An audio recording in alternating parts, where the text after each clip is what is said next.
Hello everybody, welcome to my YouTube channel when I teach you how to grow on YouTube. Today I'm going to teach you how to get subscribers on YouTube so you can grow your YouTube channel faster.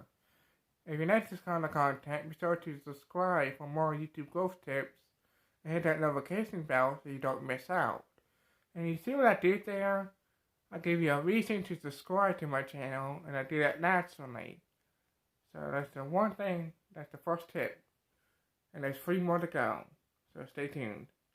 And the second one is, if you look in the right bottom corner, you'll see the watermark.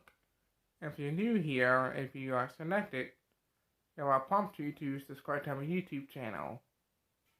And then, if you want to do something similar to this, then you want to make a video, or go to your previous videos, so that's student views, and then put a special link on your comment section, and that will, when it goes to your comment section, there'll be more likely to subscribe.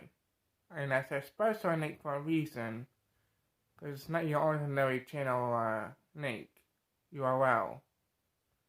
And similar to this, you want to do the same thing in your description. Because yes, people read your description. So those are the ways you can get subscribers on YouTube. And remember, like I said earlier, if you want to see more great content like this, be sure to subscribe. That's all, and bye.